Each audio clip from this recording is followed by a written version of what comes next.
Buenos días.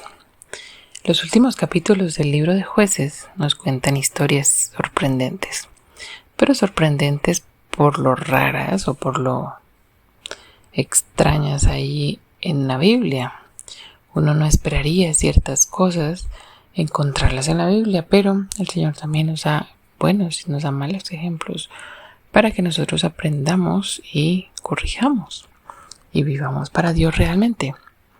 Sansón, como vimos ayer en la lectura, había sido escogido por Dios desde antes de nacer, tanto que incluso antes de ser concebido, la mamá recibe instrucciones claras. Y uno diría, ¿por qué se le aparece a la mamá y cuando está el papá parece que desaparece?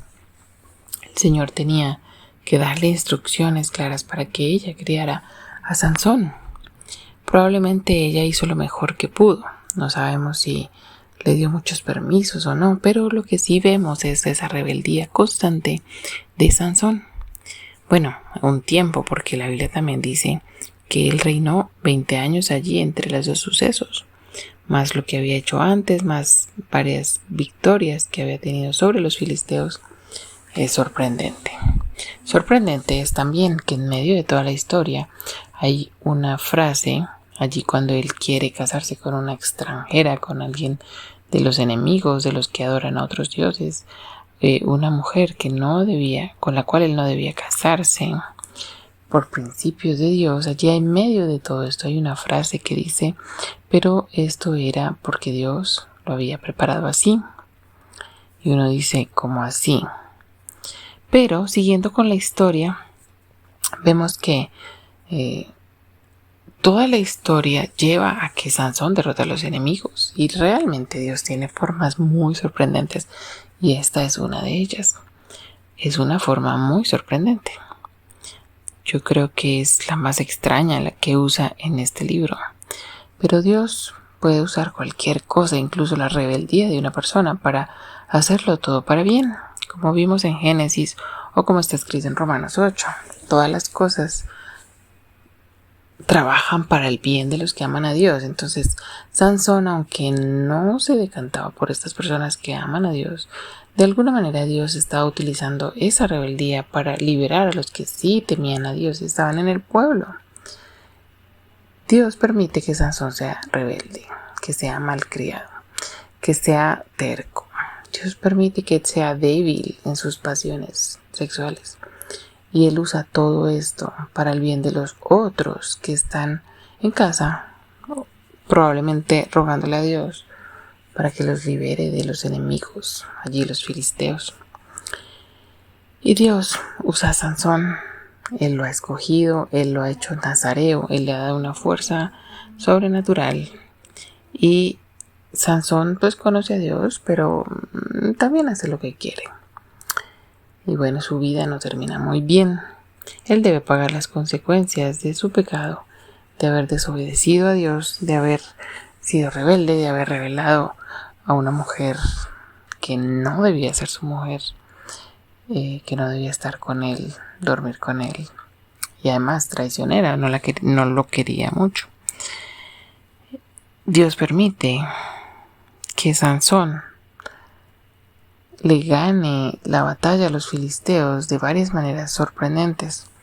Uno era el enemigo de los filisteos durante años. Él era como en las caricaturas, ¿no? El valiente, el héroe del momento. Y ellos lo tenían atravesado. Ellos decían, no puede ser que este hombre no esté ganando tan fácil. No puede ser que este hombre solo sea uno y esté contra todos nosotros. Mira, ¿cuántos ha matado de nosotros? Y cada vez que Sansón se enfurecía o pasaba algo, él le ganaba fácilmente a los filisteos. Y entonces ellos, claro, estaban muy enojados con Sansón. Y cuando Sansón cae y es llevado a la cárcel y es burlado de varias maneras, Sansón tiene esa fe que Dios lo va a socorrer en ese último momento. Y él sabe, probablemente va a morir en esa circunstancia, pero en ese momento el Señor libera a su pueblo de la opresión de los filisteos con la muerte de Sansón. Ellos estaban riendo de Sansón, Pero Sansón le dice al Señor: Señor, aunque sea esta última vez, por favor, dame fuerza. Y aquí van a acabar todos estos. Él, Sansón, solo está pensando en él, porque él quería vengar que le había sacado los ojos. Él no estaba pensando en liberar al pueblo.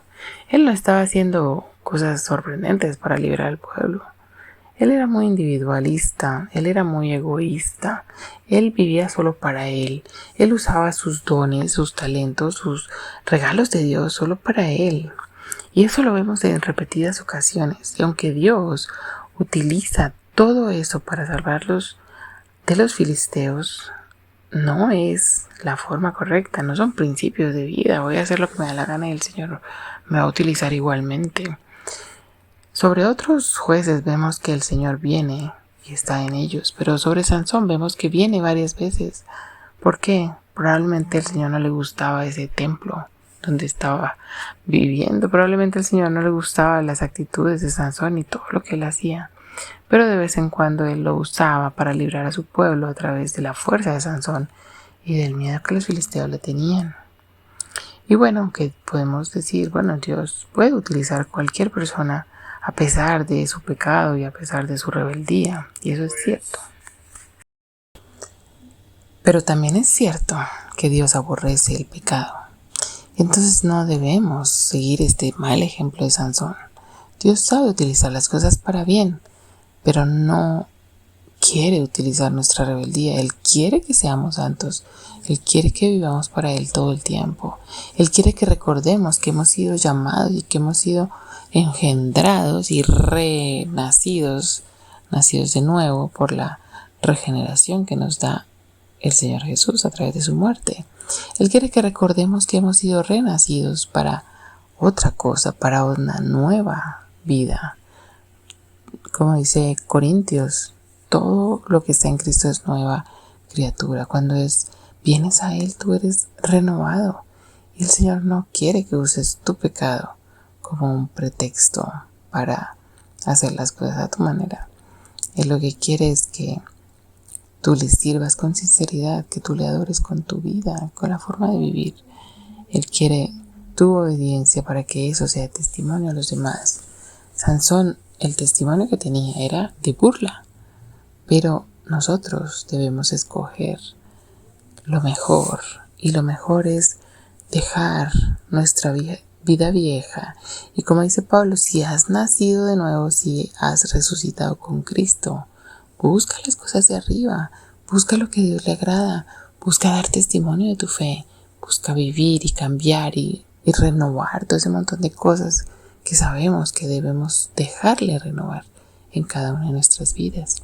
Así que el Señor sea el que nos ayude, nos guarde, nos dé sabiduría, nos renueve, nos transforme para que podamos vivir para Él.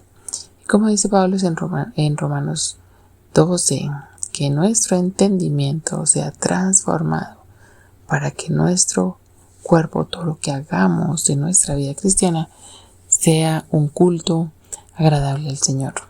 Así que Dios nos ayude en este día, te bendiga también.